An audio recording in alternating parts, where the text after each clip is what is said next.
ఓం శ్రీ సీతారామచంద్రాభ్యాం నమః. జటాయువుతో కలిసి పంచవటికి చేరుకున్నారు సీతారామ లక్ష్మణులు. పంచవటిలో తమకు కావలసినటువంటి ఒక కుటీరాన్ని ఏర్పరచుకోవడానికి వాళ్ళు ప్రయత్నం చేస్తూ ఉన్నారన్నమాట. అది ఈరోజు చెప్పబోయేటటువంటి వృత్తాంతం. తతః పంచవటీం గత్వా నానావ్యాళ మృగాయుతాం ఉవాచ భ్రాతరం రామః సౌమిత్రిం దీప్తతేజసం. పంచవటికి వెళ్ళారు. రామచంద్రుడు లక్ష్మణునితో అంటున్నాడు, ఆగతాస్మయతోద్దిష్టం అముం దేశం మహర్షిణ. ఆ మహర్షి అగస్త్య మహర్షి చెప్పినటువంటి ప్రదేశానికి వచ్చాము. అయం పంచవటీ దేశ సౌమ్య పుష్పిత పాదప. బాగా పుష్పాలతో పుష్పించినటువంటి చెట్లు కలిగినటువంటిది ప్రాంతము అని లక్ష్మణునితో అన్నాడు. సర్వతశ్చార్యతాం దృష్టి కాననే నిపుణో హ్యసి. పరికించి చూడు అన్నాడు. ఆశ్రమ కతరస్మిన్నో దేశే భవతి సమ్మతః. ఏ ప్రదేశంలో మనకు ఉండడానికి ఆశ్రమాన్ని నిర్మించుకోవడమో చూడమన్నాడన్నమాట. రమతే యత్ర వైదేహి త్వమహం చైవ లక్ష్మణ. మన ముగ్గురము, నీవు నేను సీత ముగ్గురము ఆనందంగా గడపడానికి ఒక చోటు అన్నాడు. తాదృశో దృశ్యతాం దేశ సన్నికృష్ట జలాశయ. కాకపోతే దగ్గరలో జలాశయం ఉండాలి అన్నాడన్నమాట. వనరామణ్యకం యత్ర స్థల రామణ్యకం తత. వనాలతో అందంగా ఉండాలి, అక్కడ ఉన్నటువంటి స్థలం కూడా అందంగా ఉండాలి అన్నాడు. సన్నికృష్టం చైత్రస్య సమిత్ పుష్ప కుశోదకం. మనము పర్ణశాల నిర్మించుకోబోయేటటువంటి దగ్గర సమిధలు దొరకాలి, పుష్పాలు దొరకాలి, కుశలు దొరకాలి, నీళ్లు దొరకాలి. అలాంటి ప్రాంతాన్ని చూడు అన్నాడు. యో ముక్తస్తు రామేణ లక్ష్మణ సంహితాంజలి సీతా సమక్షం కాకుస్తం ఇదం వచనమబ్రవీత్. ఈ విధంగా మరి రాముని చేత చెప్పబడినటువంటి లక్ష్మణుడు సీత దగ్గరగా ఉండగా శ్రీరామునితో ఈ విధంగా అంటూ ఉన్నాడు. పరవానస్మి కాకుస్తత్వై వర్షశతం స్థితే. 100 సంవత్సరాలకైనా కూడా నేను నీకు సేవకుణ్ణి అన్నాడు లక్ష్మణుడు. స్వయంతు రుచిరే దేశే క్రీతామితి మాంవద. మరి ఏదైనా మంచి ప్రదేశమును కూర్చు నాకు సెలవిమ్ము అన్నాడన్నమాట. సుప్రీతస్తేన వాక్యేన లక్ష్మణస్య మహాత్మనః. లక్ష్మణుడు మాటలకు సంతసించాడు శ్రీరాముడు. విమృశన్ రోచయామాస దేశం సర్వగుణాన్వితం. మరి అన్ని లక్షణాలతో కూడుకున్నటువంటి ప్రదేశాన్ని అతడు గుర్తించాడు. సతం రుచిరమాక్రమ్య దేశమాశ్రమ కర్మణి హస్తౌ గృహీత్వా హస్తేన రామ సౌమిత్రిమబ్రవీత్. మరి అందమైనటువంటి ఆ ప్రదేశానికి చేరి దేశం ఆశ్రమ కర్మణి అన్నమాట, తాను నిర్మించకపోయేటటువంటి ఆ పనిలో అంటే పర్ణశాల నిర్మించడంలో హస్తౌ గృహీత్వా హస్తేన రామ. రాముడు తన హస్తముతో లక్ష్మణుని యొక్క హస్తాలు పట్టుకున్నాడు. 2 చేతులు పట్టుకొని సౌమిత్రిం అబ్రవీత్ లక్ష్మణునితో ఈ విధంగా అన్నాడు. అయం దేశ సమశ్రీమాన్ పుష్పితై తరుభిర్వృతః. ఈ ప్రదేశం అంతా నేలంతా కూడా సమతలంగా ఉంది, బాగా పుష్పించినటువంటి చెట్లతో కూడి ఉన్నది అన్నాడు. యహాశ్రమ పదం సౌమ్య యథావత్ కర్తుమర్హసి. మరి ఇక్కడే పర్ణశాలను నిర్మించు అన్నాడు. ఇయం ఆదిత్య సంకాసై పద్మై సురభిగంధిభి అదూరే దృశ్యతే రమ్య పద్మిని పద్మశోభిత. పద్మాలతో శోభిల్లుతూ ఉన్నటువంటి అందమైనటువంటి సరోవరం ఉన్నది. ఆ సరోవరము ఆ సూర్యకిరణాల చేత చల్లబడినటువంటి ఆ కిరణాలతో విచ్చుకున్నటువంటి ఆ పద్మాల యొక్క సువాసనలతో నిండి ఉన్నది అన్నాడు. యథాఖ్యాతం అగస్త్యేన మునినా భావితాత్మన ఇయం గోదావరీ రమ్య పుష్పితైస్తరువివృత హంసకారండవాకీర్ణ చక్రవాకో ఉపశోభిత అంటున్నాడు. ఏమంటున్నా అంటే మహాత్ముడైనటువంటి అగస్త్య మహర్షి చెప్పిన రీతిగా ఈ గోదావరి నది మిగులు రమ్యంగా ప్రవహించుచున్నది.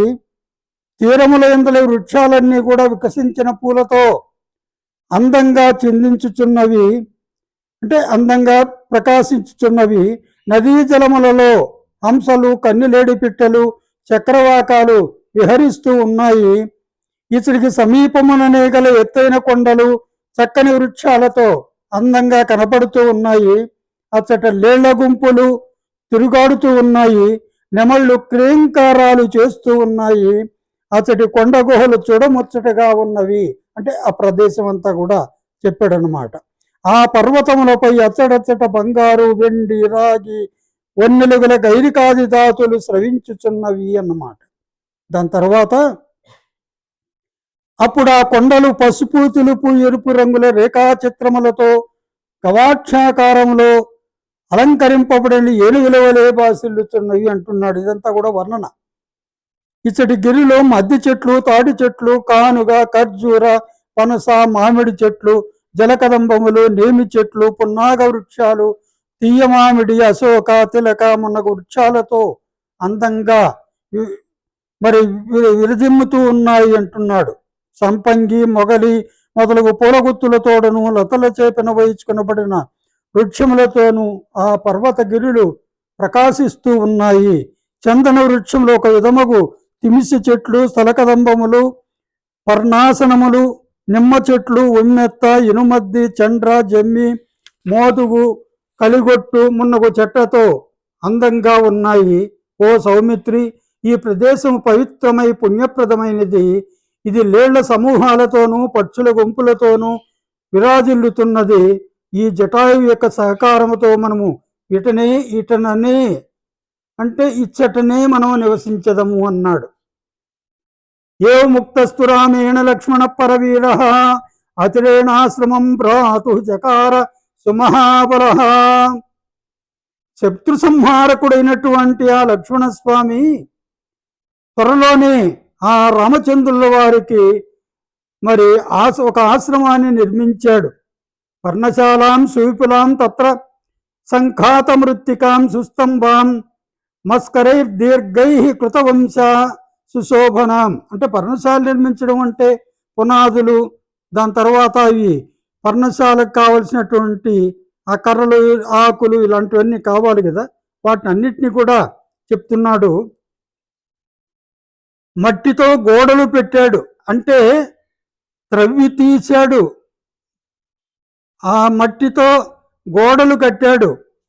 దాని తర్వాత ఆ త్రవ్వి తీసినటువంటి అందమైన దృఢమైన వెదురు స్తంభములను నిలబెట్టాడన్నమాట.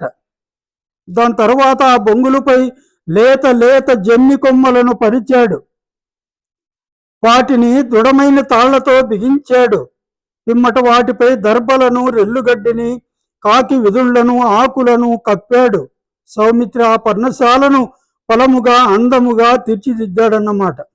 పిమ్మట నేలను చదునుగా చేసి దానిని రమణీయంగా రూపొందించాడు.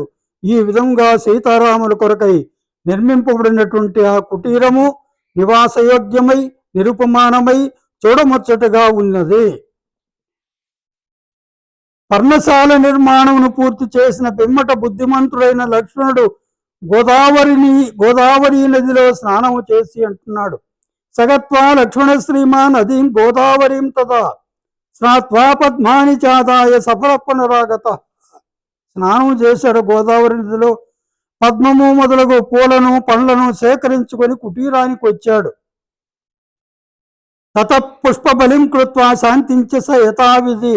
కొత్తగా ఇల్లు నిర్మించుకుంటే పూజలు అవన్నీ కూడా చేస్తారు కదా, మరి ఆ విధంగా యథావిధిగా వాస్తు పూజలు కూడా చేశాడన్నమాట.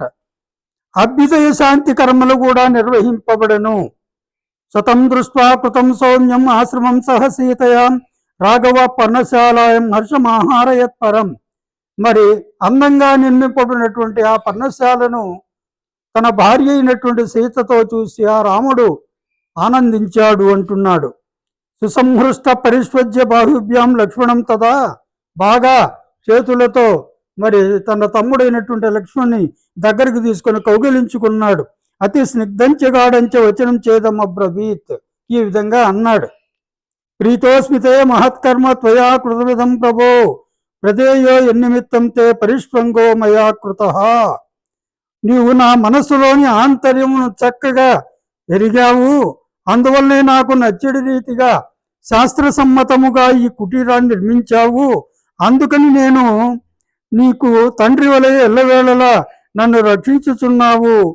అందువల్ల నిన్ను నేను ఆనందాన్ని ప్రకటిస్తూ నీకు గాఢాలింగనము చేస్తున్నాను అన్నాడు. ఏవం లక్ష్మణముక్త్వాతు రాఘవో లక్ష్మీవర్ధన తస్మిన్ దేశే బాహుబలే న్యవసత్ శుశుకం వసి. ఈ విధంగా లక్ష్మణుతో చెప్పి ఫలపుష్పాలతో సుసంపన్నమైన ఆ పంచవటి యందు హాయిగా నివసింపసాగాడు. కంచిత్ కాలం సధర్మాత్మా సీతయా లక్ష్మణేన చ అన్వాస్యమానో న్యవసత్ స్వర్గలోకే యతామరః. సీతా లక్ష్మణుడు భక్తి తత్పరులై తనను సేవిస్తూ ఉంటే స్వర్గలోకంలో దేవేంద్రుడే విధంగా నివసిస్తాడు సుఖంగా. విధంగా శ్రీరాముడు ఇచ్చట సుఖంగా నివసించాడు. ఈ విధంగా కొంతకాలం గడిచింది. ఈ విధంగా ఇప్పుడు ఈరోజు ఈ వృత్తాంతం చెప్పుకున్నాం. తరువాత మరొక వృత్తాంతాన్ని చెప్పుకున్నాం.